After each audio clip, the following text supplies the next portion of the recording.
Today is September 16th, 2025, and my guest is Joe McReynolds of Keio University, co-author with Jorge Almazan of the book Emergent Tokyo, Designing the Spontaneous City, which is our topic for today. Joe, welcome to EconTalk. Thanks so much for having me. Really appreciate it, Russ. Well, first of all, it's a beautiful book physically. It tries to capture with words and really lovely graphics what is distinctive about Tokyo and its vitality. And I've never been to Tokyo. I've seen a lot of video footage of Tokyo, but as I read the book, I found myself going over to YouTube and checking out clips of various phenomena that you write about in the book. And we'll put some links up to some of those so that those like myself who haven't been there can get a feel for what we're talking about. But I want to start with the overarching philosophy of the book, which will be familiar to EconTalk listeners. You call the book Emergent Tokyo. Why? What does emergent mean to you in that context? So we decided to talk about emergent systems as a way of understanding Tokyo, because to give your listeners a little bit of context, in the discussions around Tokyo over decades, going back to the 70s, 80s, Western media, you name it, everyone is talking about Tokyo as this city of chaos. Oh, it's so big and wild and chaotic, and there's no rhyme or reason to anything.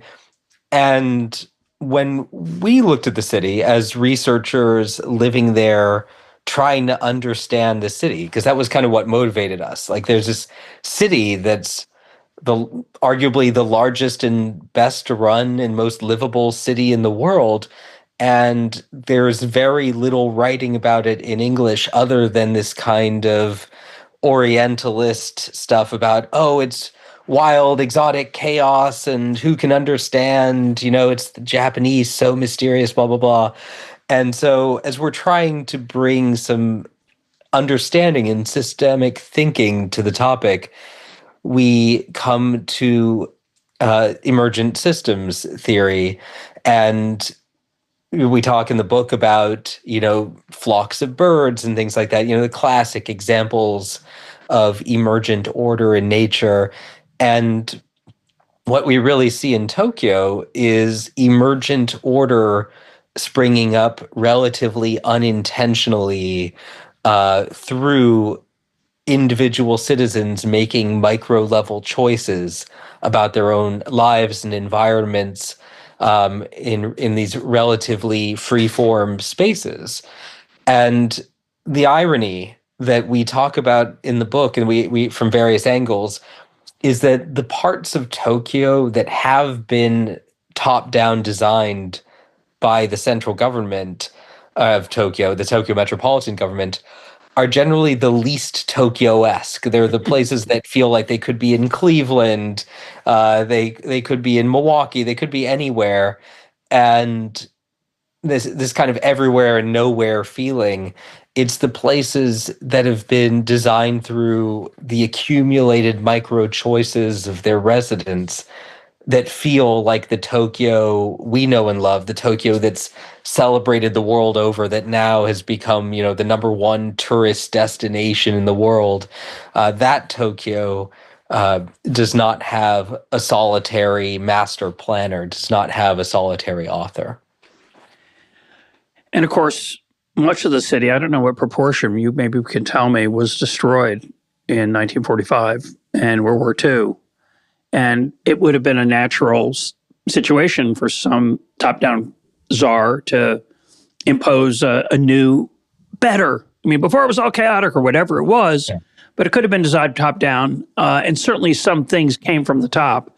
I think one of the important distinctions to make, both in economic policy and in urban policy, is that when you allow for emergence, it doesn't mean anything goes. And that is certainly not your position.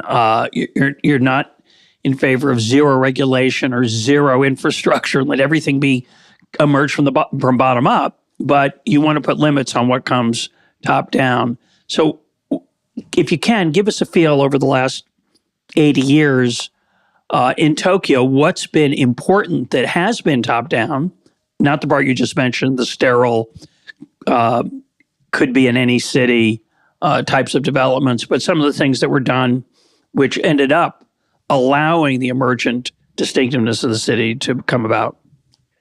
Absolutely. And I think instead of 80 years, I may go back 102, simply because we got to put 1945 in the context of these periodic kind of often violent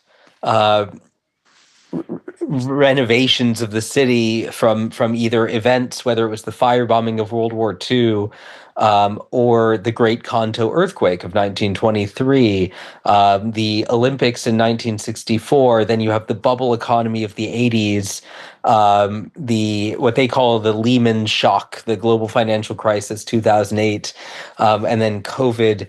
You have every 20 years or so, let's call it, major events that in some cases have literally razed much of Tokyo to the ground, or have spurred the mass redevelopment of the city, and the voluntary tearing down of a lot of it. Like there's so you have, and 1945 being the most famous example, because you also have a total rewrite of the legal system. And yeah, in 1945, you have a master plan for the rebuilding of Tokyo after the war, but they don't have the money to enact it. And so instead, the government focuses on repairing the major railways and arterial major roadways. But then in actual neighborhoods from there, the government's basically saying to people, well, you're on your own and we'll regularize it later. And so some of the most Tokyo-esque neighborhoods where you're walking through the, quiet, welcoming back streets winding around each other. You have that kind of village feel in the heart of the city, 5 minutes walk from the famous Shibuya Scramble Crossing. Those are dating back to this period, this post-war period, where residents just rebuilt it with whatever they had on hand, messy, slightly overlapping plots, and then over time it gets regularized. That said, a lot of these neighborhoods, if you layer the maps of those neighborhoods in the 1950s over maps of the same area in the 1800s, in the Edo period, you actually see a ton of overlap in land use and what was where. So there is a sense that there's kind of a framework embedded in the population here, and it's almost like a reptile regrowing a lost limb, or that sort of thing. Even after the city is burned to the ground in 1923 and 1945, you again and again see the citizens themselves with no top-down direction that they have to do so, kind of rebuilding over the same patterns and patterns of life repeating themselves. Now, the counterpart to these citizens rebuilding their own neighborhoods with whatever they have to hand are around the train stations. Post-World War II, you have these black markets spring up because the American military occupation was doing rationing, and so you have rationing, you have black markets. As EconTalk listeners are, I'm sure, much more intimately familiar with than I am. And these black marketeers, you could buy everything there, licit, illicit.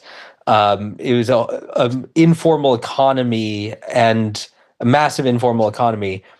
And when they finally decided to go in and shut all these black markets down, the government fatefully decided, instead of saying, you're all criminals, we're all throwing you in jail, they said, you guys are fundamentally small entrepreneurs trying to have businesses.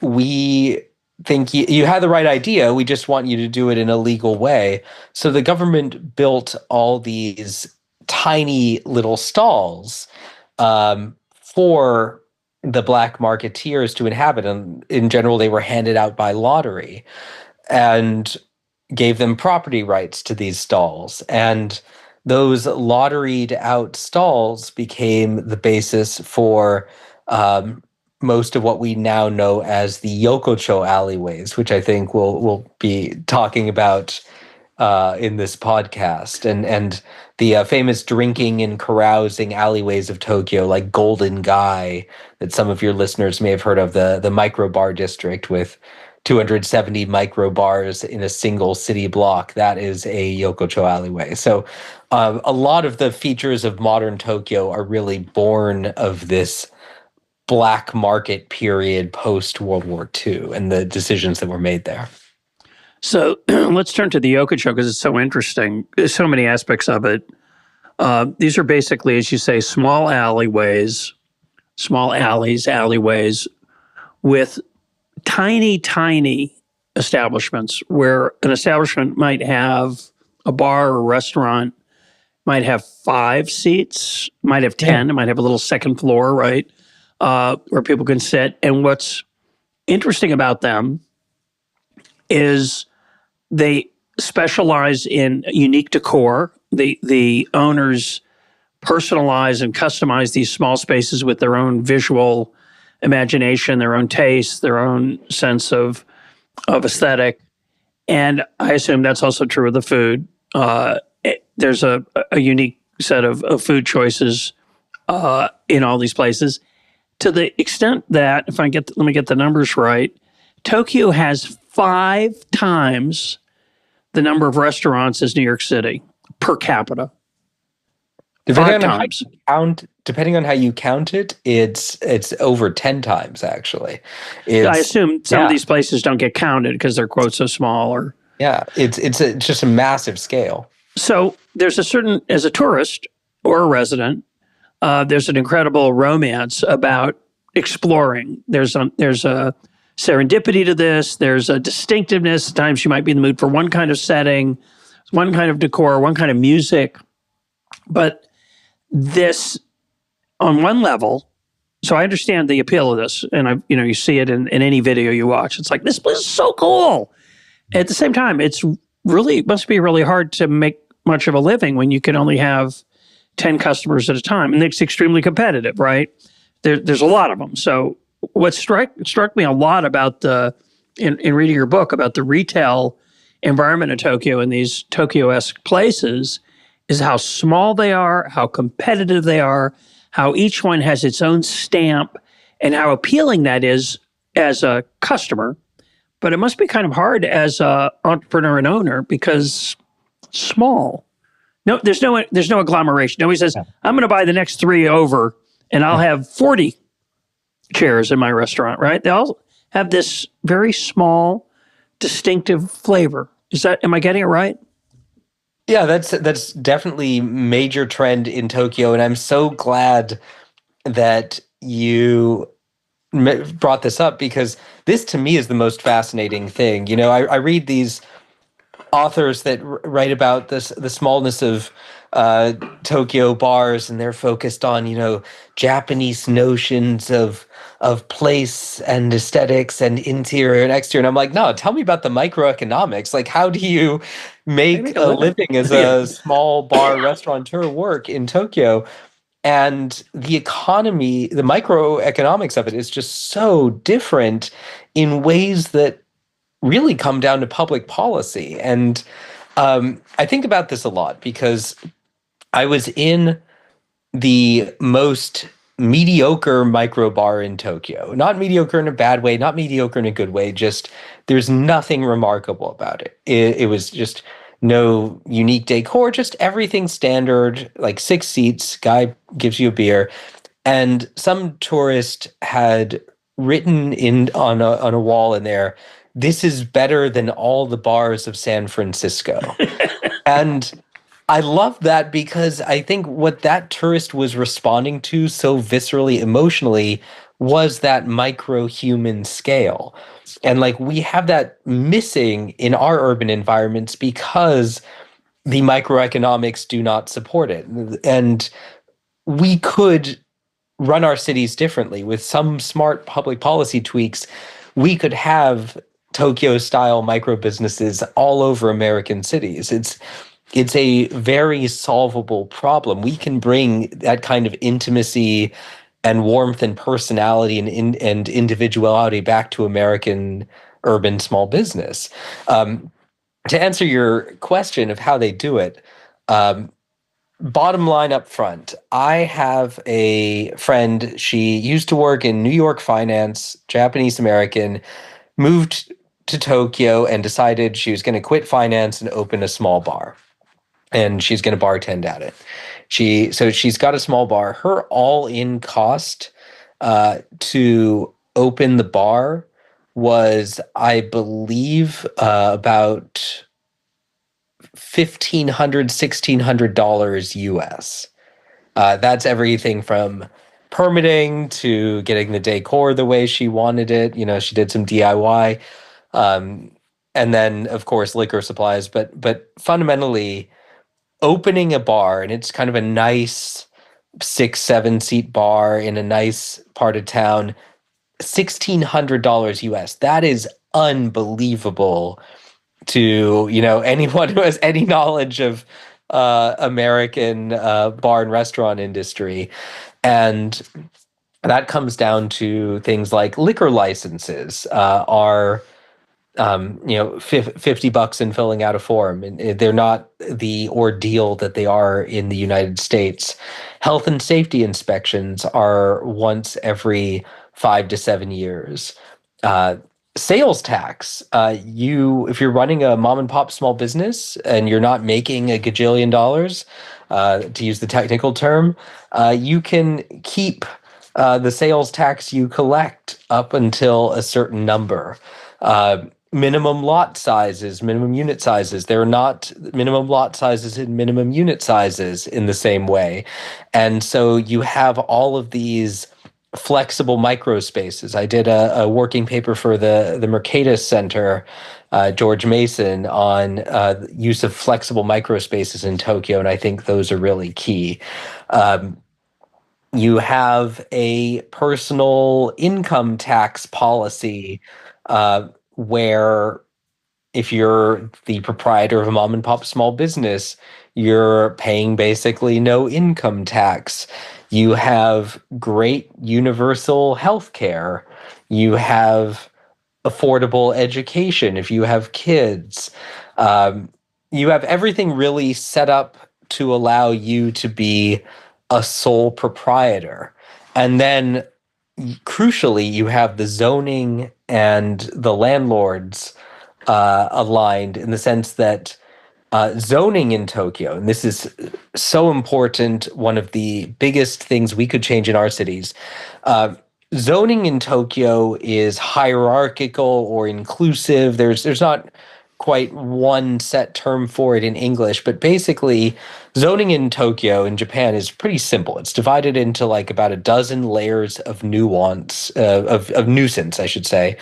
And at any given level of nuisance, if you're zoned for nuisance level 4, you can do anything nuisance levels 1 through 4 in that zone, unless you're in like a heavy industrial zone or something like that. It's not so specific as American zoning, where like a modest American city will have 40 different hyper-specific zones.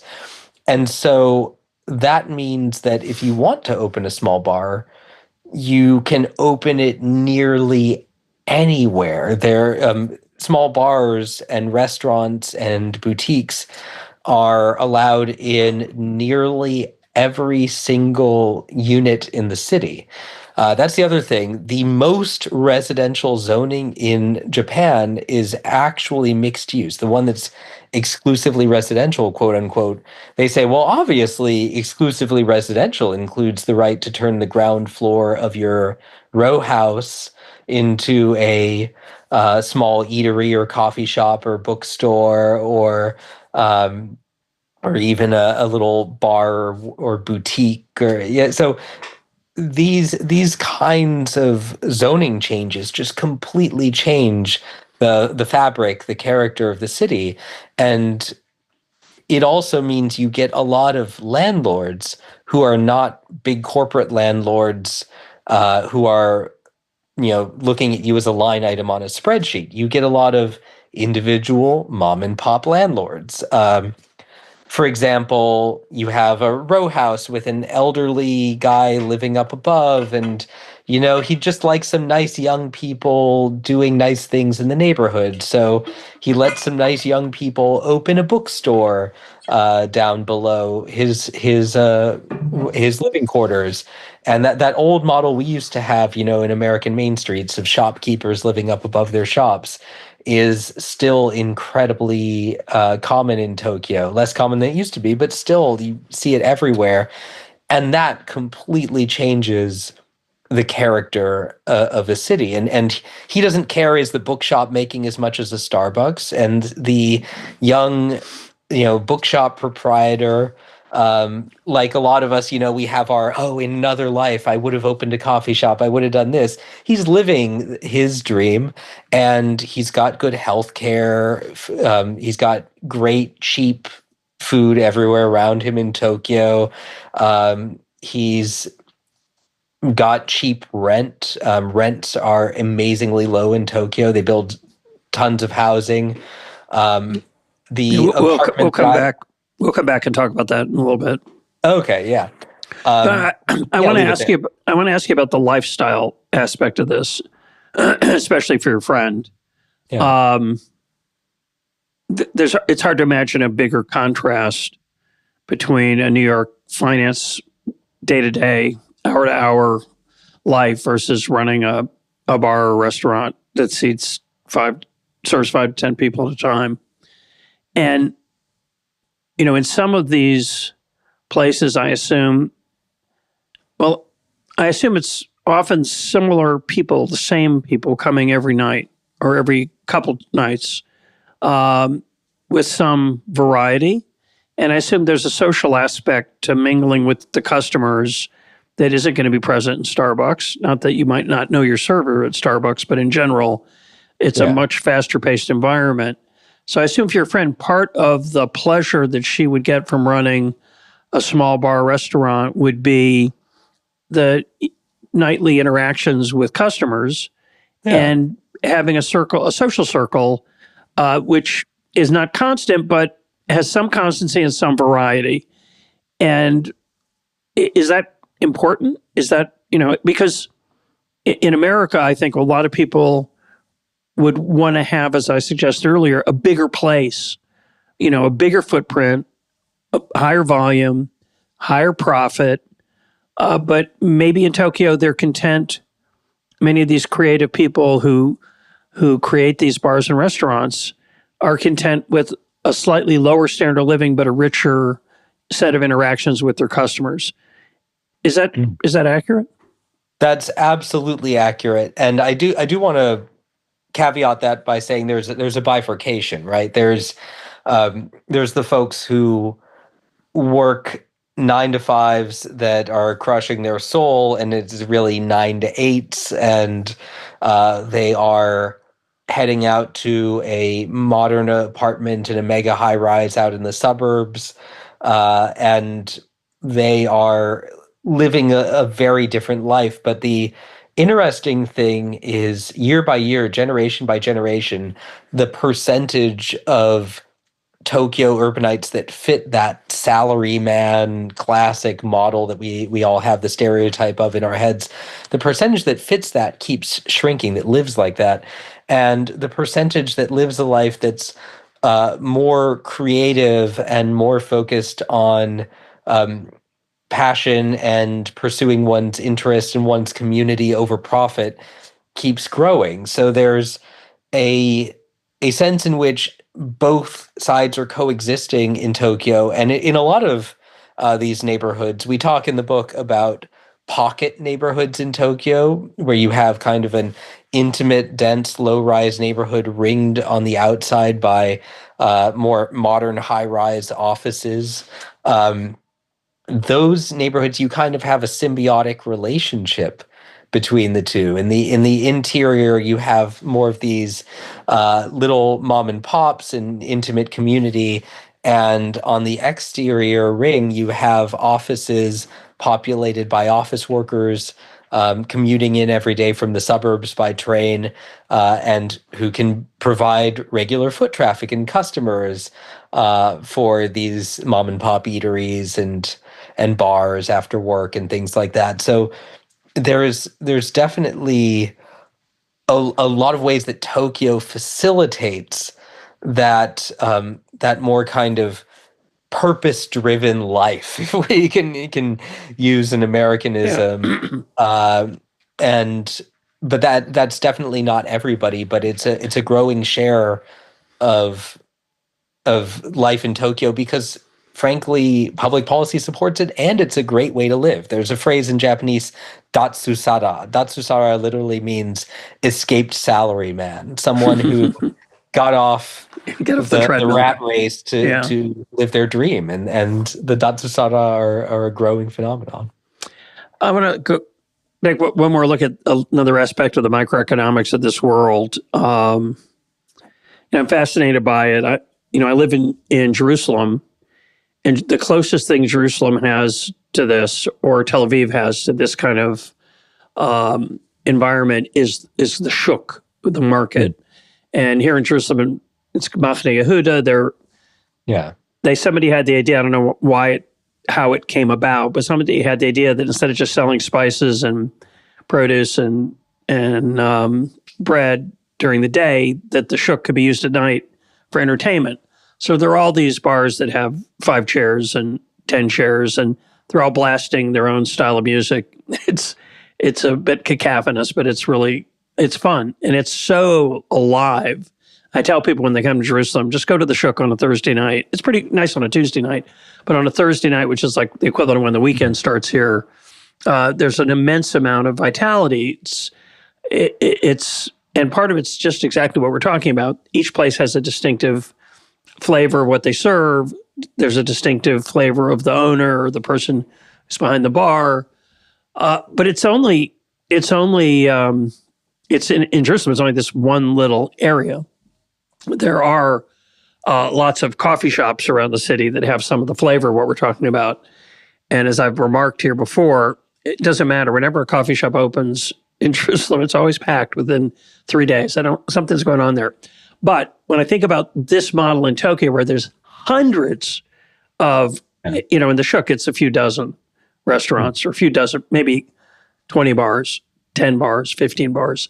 But in Tokyo, there's hundreds of bars and restaurants. How do you, is there a culture of how long you linger there? Because in Israel, people like to linger. They like to sit in a coffee shop for a long time, which means that the amount of revenue that comes from one chair could be relatively low. But if you only have 5 chairs and all 5 nurse their beers for 3 hours or their cup of coffee, you can't make a living. So when people come to these bars and drink a beer, do they sit and pour out their soul to your friend behind the counter, or do they drink it fairly quickly, move on to another one? What's the culture of being a customer in these places? Well, before I answer that, I do first want to say I've been to Mafne Yehuda. I think last time was mid 2010s. I was going through Jerusalem, Ramallah, West Bank, Palestine, like whole tour, seeing friends and yeah, it's exactly as you say. There is a very strong similarity between not only Mafne Yehuda in Jerusalem, but also the laneways in Melbourne, Australia. You have similarities to Tokyo's yokocho alleyways. And I think it really highlights, in fact, Mafne Yehuda is bigger than some of the yokocho alleyways in Tokyo. I mean, there's bigger ones, smaller ones. It really highlights to me that this is a pattern that you can see in a number of cities, and it's not just, Japan is this unique case that we can admire but not learn from. So I'm really glad you brought that in. But in terms of the customer culture, I will say it varies dramatically bar to bar, and this is something where there's a skill that we would call, I guess, situational awareness, emotional intelligence. Japanese would call it kukiyomi, literally reading the air, but the same basic meaning, which is you kind of get a sense if you at all are attuned to speak the language or attuned to the social context, you get a sense of like, is this a spot for you or not? Are they welcoming here or not? They're not going to say get out, but they're are in what ways are they welcoming or not?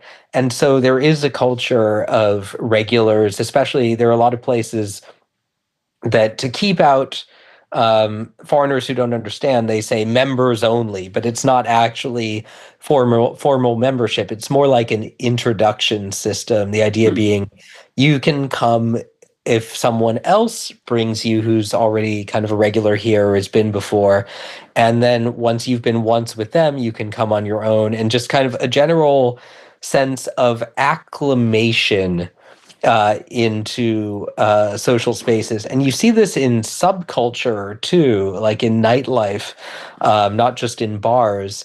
Unlike in Berlin or New York, where exclusivity is the currency of the realm, and it's the velvet rope that you're cool as a club because most people can't get past the velvet rope, but they want to. In Tokyo, what you see with nightlife of all kinds, I think, is much more of a sense of trying to acclimatize you, and that in a city full of 10,000 plus bars and restaurants, and if you've somehow found your way to this one, it's kind of giving you an in to fit into the fabric, if that's what you want to do. And that's hard in the age of mass tourism. It's kind of disruptive because people just do not have the Japanese language skills. If you're a tourist wandering in English, before you even get to the question of cultural norms differences, the table charge that you pay to sit down at a lot of Japanese bars, foreigners think they're being scammed as opposed to understanding that's the system. And yeah, so there is a culture of regulars, and there's a symbiosis there also where the bar will sometimes be decorated by the little tchotchkes that regulars bring in as gifts from their travels. And I was talking to a Tokyo bar owner recently about what do you do if a beloved regular brings you a tchotchke and you're just looking at it like, oh man, this thing is ungodly ugly, but I have to show gratitude. I got to put it up somewhere. It's like, the little like Larry David Curb Your Enthusiasm kind of scenarios of life with your regulars, and yeah, it's this is delicate social dance in a way. Is there queuing? Like if you have an especially good restaurant and you only have 5 seats, and everybody wants your dumplings or your noodles or your whatever it is, do people get in line in a 5-seat restaurant? Do they raise their prices when they get popular? Do people? They don't raise their prices when they get popular nearly so much. There's an incredible amount of price stickiness because it's even like raising prices for inflation in recent years was this real kind of like, oh, everyone feels awful about it. And that was just minor increases compared to what we see in America. Now that the seal has kind of been broken on that culturally, that it was kind of a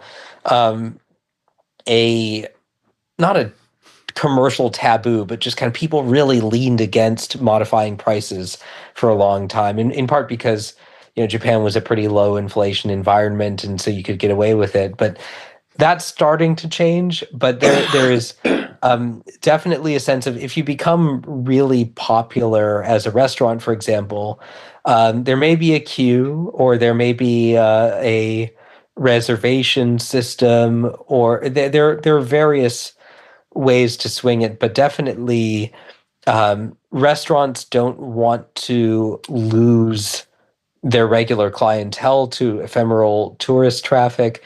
Um, I will say I do see more queues walking around in New York, where I live part of the time in New York, and I see more queues there than I do in Tokyo these days. I think also because um, the once you get past a certain age, you're just like, I don't have time for this. I don't have the patience for this. Leave it to the 20 somethings with their FOMO, their fear of missing out, to queue for the new hot ramen stand. I've got 10 ramen places I love already. That's fine. But yeah, definitely.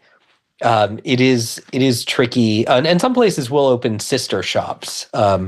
There's a noodle shop I love where the master will wake up early in the morning and make the noodles by hand for 3 shops of his now, because that's how popular he's become, and they're all in the same walkable district. So there's a variety of strategies for dealing with success in Tokyo, and there are successful folks who expand.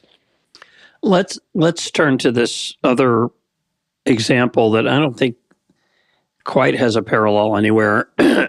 Maybe a little bit New York City. We can talk about it, but that's the zakkyo buildings. Talk about what those are. How important are they in the city? They obviously give the neighborhoods that they're in a very distinctive look that I think many of us associate with Tokyo when we see photographs and videos. Yeah, so the zakkyo buildings, you look at any stock photos of Tokyo, the neon nightlife, or you see it in movies, and those buildings with like the neon signage up the outside, really, LEDs these days, but those kind of bright colored signage up the outsides, pointing to different things on each floor, and they're essentially a vertical version of the horizontal yokocho alleyways we were just talking about. These kind of tall, narrow buildings where each floor has something, whether it's a bar, a restaurant, you name it, or many somethings. They can be subdivided. So you can have a zakkyo building with dozens of micro businesses going up.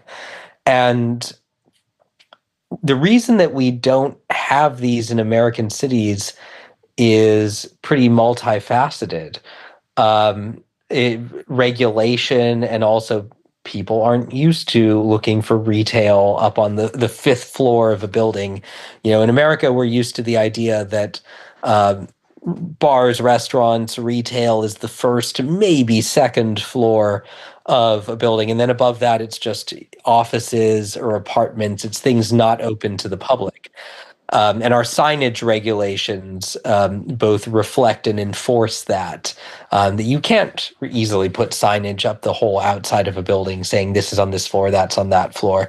But allowing that in Japan completely changes the fabric of the city, because these neighborhoods full of places you as a visitor might want to go, they extend not only horizontally but also vertically upwards, and yeah, it gives a real three-dimensional feel to the city. And But the other key part is the access, yeah, either by stairway or elevator. In an American building, you would typically enter an entryway, a lobby of a building. There'd be an elevator bank, and there are places that they have stuff on the other floors, not just on the first floor.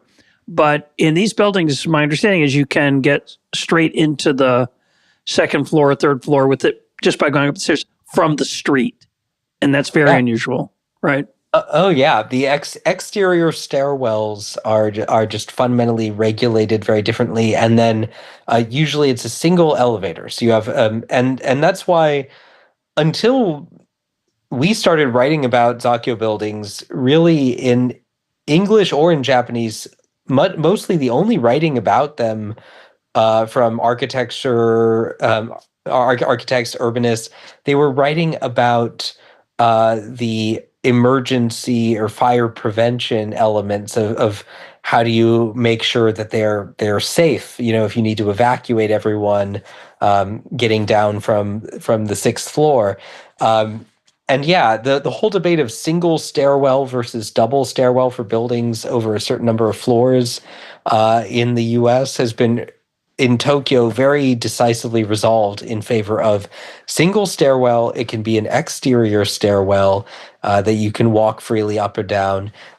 It can be open to the elements, relatively open, to the open air at least, and then a single elevator, and that, frankly, is enough. And that's something that I think American cities are starting to move in this direction. And New York is thankfully an outlier in terms of single stairwell regulation. But when I talk to developers, when I talk to urban planners, that is overwhelmingly one of the key factors they cite in terms of not being able to bring Tokyo-style urbanism to most places in the U.S. yet, are our stairwell regulations.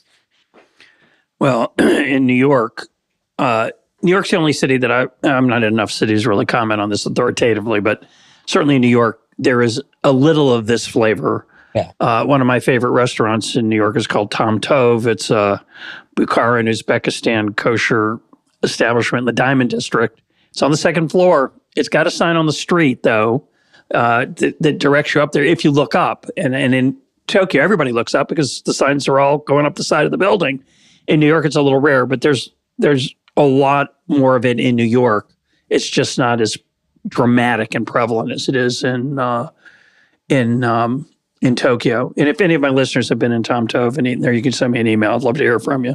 Well, but, you've given me a food rec. I appreciate that. Yeah, I'm definitely going to check that out. And yeah, I think you see it in New York a little bit, especially in places that are heavy Asian diaspora communities. In New York, like in Korean neighborhoods in Manhattan, you'll see it. So this is something that I definitely would like to see more of in American cities. I was talking to a real estate developer in Boston who splits time between Boston and Tokyo. And I was saying, why haven't you built any zakkyo buildings in Boston? He's saying, well, how do we teach Americans to look up?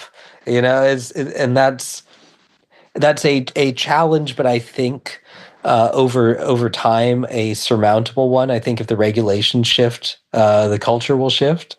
It just strikes me that so much of this, of what makes Tokyo charming, is something we talked a lot with Alain Berthaud on an episode of EconTalk, which we'll link to. The minimum size is a huge deterrent to creativity.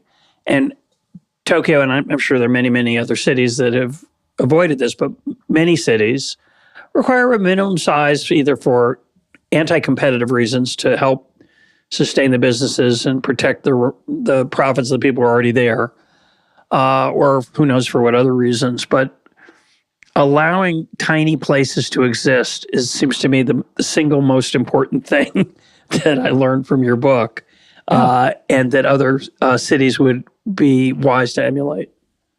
Yeah, I think the no minimum unit size is so key. I think there's one area out of the 23 wards of Tokyo, there's one Suginami ward that I think experimented briefly with creating a minimum size. They're a relatively bougie ward, and I think there was kind of a sense of kind of NIMBYism almost to it, but fundamentally there's just not that minimum size in Tokyo. And when you combine that with the zoning rules for residentially zoned neighborhoods, that you can do pretty much whatever you want with the ground floor of your multi-story row house, that you can turn it into a public-facing microspace. that just means a near endless supply of these flexible micro spaces throughout the city. And that, to me, if there was any one lesson, one thing to take away from Tokyo as secret sauce for other cities, is how is your city producing flexible micro spaces? And if it's not, what can you change to improve that? And I think really that fundamentally starts with zoning and minimum unit lot size regulations. Yeah. So I was looking, let's turn to housing costs for a minute. I was, in preparing for our conversation, I looked up population of Tokyo versus New York. And I don't remember whether this is, standard metropolitan area or whether it's, there are many different ways you can define the size of a city. But basically in 1960, by whatever measure this was using, I think one of those two cities, Manhattan or Tokyo, was 15 million people and was 16 million. Essentially the same size, 15 or 16 million. That's 1960. Today, New York City has 20 million people. So it's increased by a factor of about a third. To my surprise, I did not expect this. I knew it was bigger, but Tokyo today has about 38 million people. It's stunning. And it's not because Tokyo is more popular than New York. It's a meaningless statement because both cities, it's not a meaningful statement. Yeah. But what is meaningful is how many housing units got built in Tokyo versus New York. And one of the reasons New York has 20 instead of 40 million people is because they haven't built many units for people to live. If anything, people have been creative, I'm sure, in subdividing apartments illegally in New York because of regulation and how difficult it is to expand housing. But Tokyo's been much more aggressive, in meaning the regulatory environment is much friendlier to building increasing supply. Some of that, of course, is you talk about, one of the 5 things you talk about is dense, low-rise residential neighborhoods, which New York has a little of, but not so much. But it hasn't expanded much, is the key point, whereas Tokyo has. What has changed in Tokyo for people who want to rent and live there and have access to these the things we've been talking about? So this is a point where I want to mention that more than half of the people who live in Tokyo, I don't know the exact percentage, but it's definitely a majority, do not live in the, kind of urban core, the Manhattan equivalent. They are living out in commuter rail suburbs. And this is something I think is really important for people to understand as a distinction between Tokyo and really any American city these days, is that the vast majority of Tokyo's railway transit network is in private hands. There are about, I think it's like 8 or 9 different private railway operators that each operate multiple lines. And crucially, they are not only railway operators, they are real estate developers who develop shopping malls above each of their suburban stations, and then they own the land in the community, a bit like the Irvine Company in Irvine, California. They are developing the bedroom commuter communities around each of their train lines, and then at the very end of their train lines, they extend them out to the mountains even, and they'll develop weekender resorts and hot springs and things like that. And this model actually started in Kyoto with Hankyu Railways. It's called the Hankyu model. It started about over a century ago. And this model has been very resilient to declines in railway ridership, like in the 60s and 70s when car culture was surging. They swung more into the real estate and commercial side of things. And it's a model that we are starting to see more with like a Brightline in Florida. We're starting to see American exploration of this model. And to some extent, it's a hard model to copy because a lot of the land that was bought up by these private real estate conglomerates was bought up a century ago when it was farmland and much cheaper. But it's a big part of how the city creates new housing. Another factor is the construction industry is very, very deeply tied up with the LDP, the longtime dominant governing party of Japan. We talk in America about the military industrial complex, say. In Japan, there's talk of the construction industrial complex. Kent Calder, the former New York Times Tokyo bureau chief, did a book on Japanese economy and political economy called Circles of Compensation that really laid out the ways that industry intertwines with government in Japan. And so you see huge incentives for construction of housing as part of that tie-up between political party and industry. But just in terms of two questions. First of all, those people are commuting in from the suburbs either to work or to have an evening with friends. How long is that commute?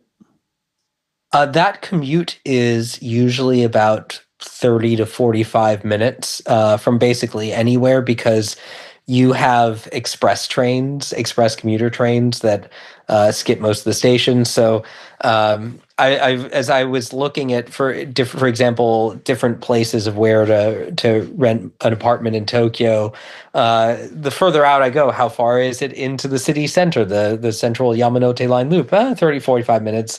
And that continued to be true even as I went further out. At the really far end, you get out to like an hour, but fundamentally, it's a pretty pleasant commute because you're on a train. And I think fundamentally, Tokyo is very much a city surrounded by massive suburbs in the same way that a lot of American cities are, but they are rail suburbs rather than car suburbs. And that makes a huge difference. Everything from the microeconomics to the city level economics to just patterns of life. All of these things change completely when you make rail the dominant pattern. But I will say, finally, just to tie it back to the zoning, that so much housing construction in Tokyo is by right. There are difficult what does that mean? projects. By right meaning you don't need to negotiate with someone to build. If you own the land, you can build housing on it. And you'll fill out the forms and you'll file them, and that will be fine. Versus in American cities, if something is not by right, for example, in San Francisco, it can be years of meetings with local residents groups and often the five City local council and neighborhood groups, you name it. Local rent-seeking politicians, all the different stakeholders that can potentially veto your project or play a role in vetoing your project. And so generally speaking, unless something is going to be a mega development, a luxury development, and highly profitable, it only happens if it's by right, because in terms of housing development built by developers, whether that's in America, whether that's in Japan, simply because it's such an uncertain and incredibly costly process. It adds so much to the cost of constructing new housing. And in Japan, with national level zoning rules that are quite straightforward about what is zoned for what, there is just so much housing you can construct by right that it allows builders a much more straightforward process, and you simply get much more housing. So I was recently in Venice, which is the anti-Tokyo.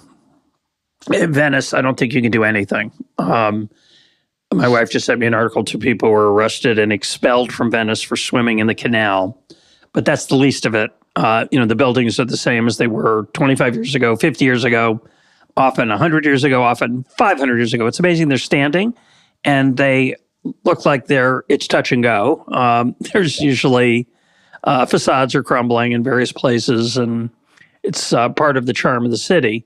So even though it's the anti-Tokyo, it has some of the charm of the yokocho alleyways because there's a lot of small winding streets, and there are very few large retail establishments.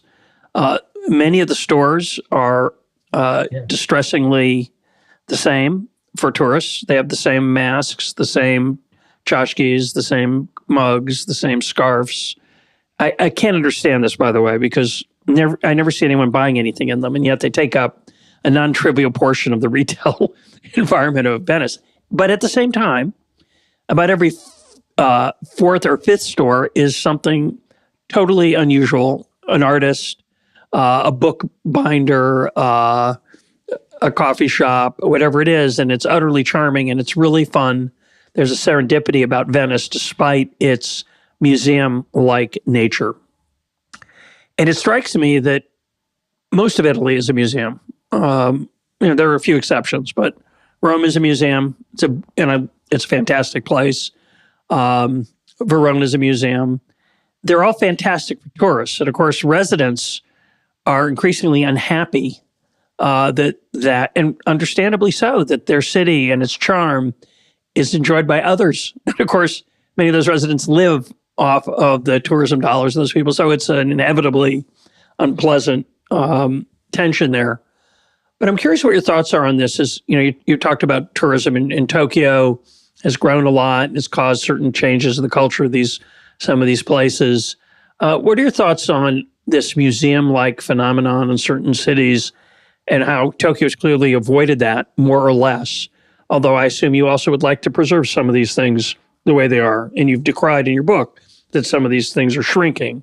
So there's a tension there between the certain charm a certain city comes to have in our minds and the vitality it needs to stay alive, and the tension between tourism and local residents.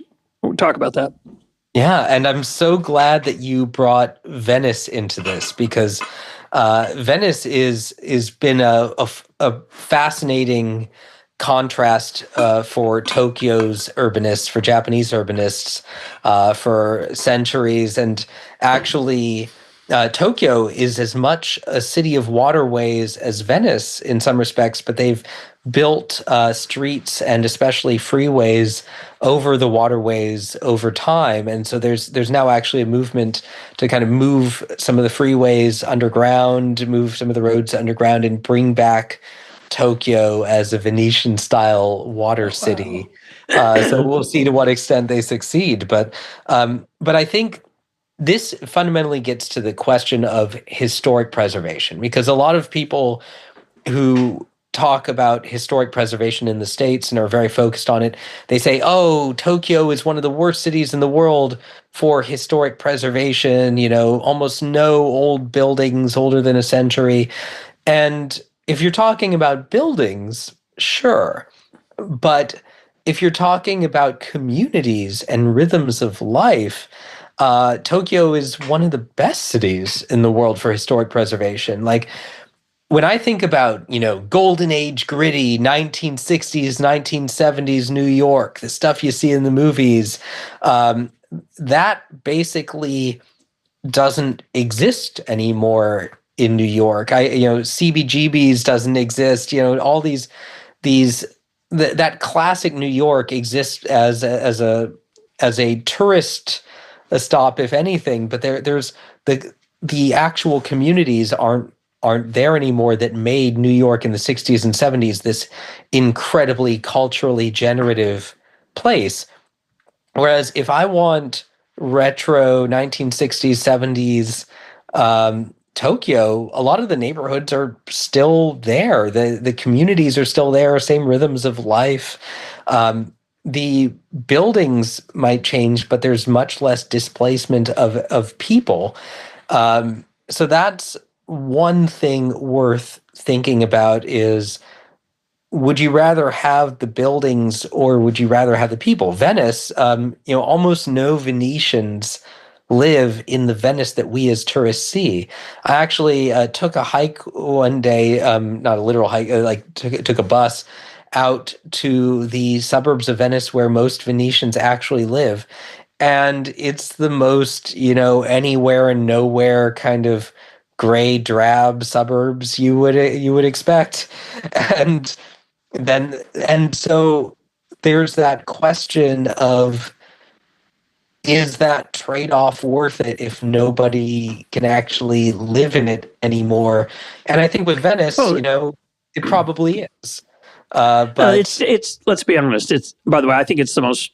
It might be the most beautiful city in the world. yeah, A lot of people don't like it because it's quote crowded. It's a lot like many things. If you go 3 minutes past where it's so crowded, it's almost deserted, and the pace of walking and the visuals are totally serene and normal, and not this sort of horrible crush of people that people talk about. But it's basically, it's Disneyland is the problem, because like you say, it's not and that's the museum. That's a different way of saying it's a museum. It's been preserved with a certain amount of charm, but it's not really a real city, which breaks my heart. But then again, I wouldn't have gotten probably to visit it if it were only reserved for Venetians. So, yeah, I think the challenge of how to balance that is a delicate one that there's not a single right answer to. But what I do love is in Tokyo, you have this thesis, antithesis, synthesis, like Shibuya, the famous Shibuya Scramble Crossing. You have massive redevelopment, huge gleaming skyscrapers, and then still you wander into the back streets, and thanks to incredibly strong property rights, you still have all these little mom and pop labyrinth alleyways and mom and pop businesses, and the two can coexist. And I'm part of my PhD that I'm working on is the economics of subcultures. And at some point, the past becomes a subculture in a way in Tokyo, like whether it's these kind of retro yokocho alleyways or old mom and pop businesses. And the economics of a subculture are such that it shrinks compared to back when it was the dominant culture. Just by definition, the world moves on, but it doesn't disappear. And so, like, even if 75% of the yokocho alleyways in Tokyo have gone, that's still dozens and dozens of vibrant yokocho alleyways remaining.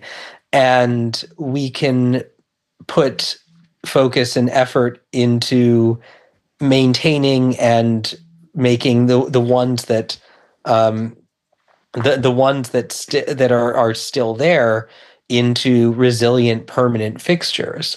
So I think, especially in a post-scarcity city, like when it comes to housing, like Tokyo does not have the scarcity of housing that we feel in New York, in San Francisco.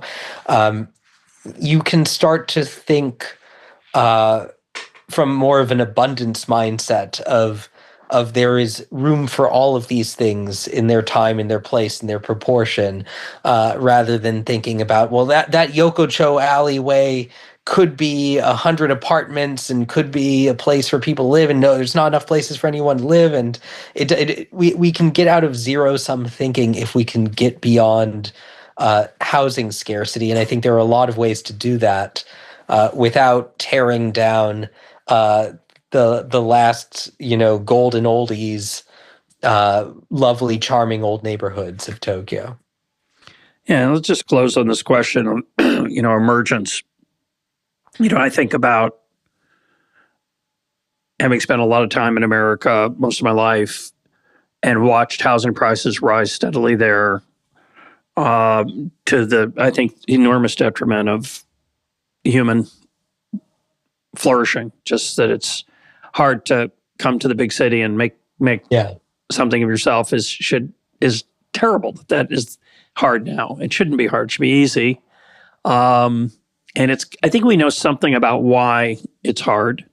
It has to do with how long it takes to get something built, the restrictions on what can be built.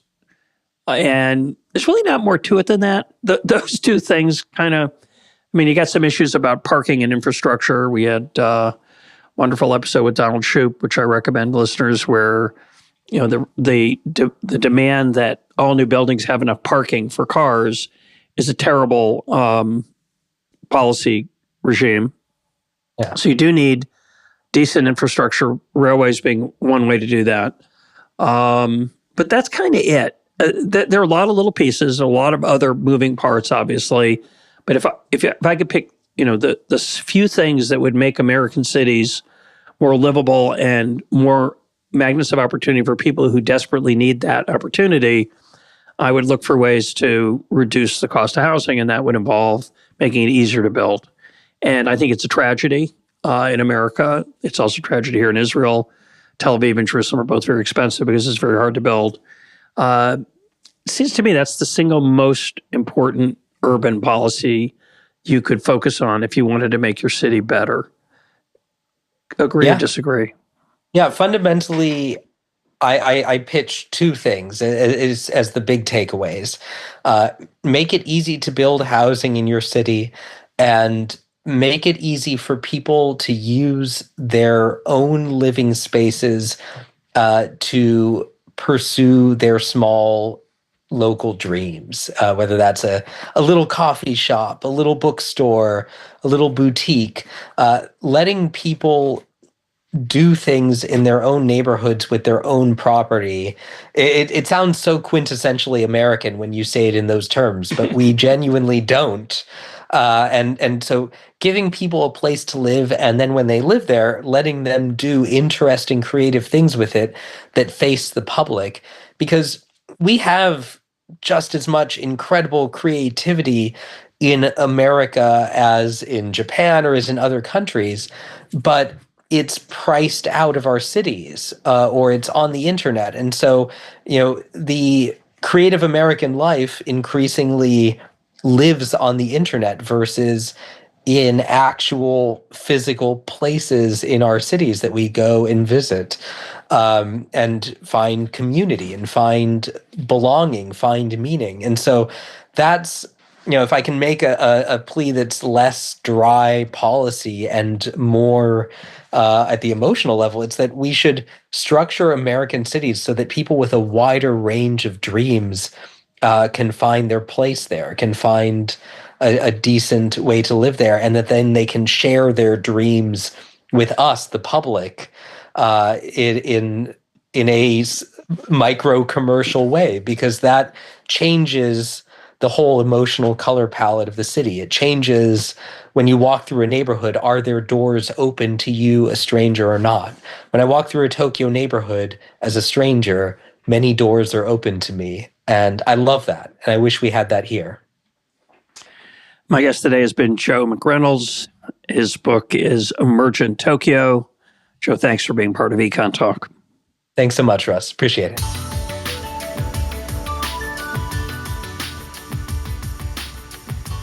This is EconTalk, part of the Library of Economics and Liberty. For more EconTalk, go to econtalk.org, where you can also comment on today's podcast and find links and readings related to today's conversation. The sound engineer for EconTalk is Rich Goyette. I'm your host, Russ Roberts. Thanks for listening. Talk to you on Monday.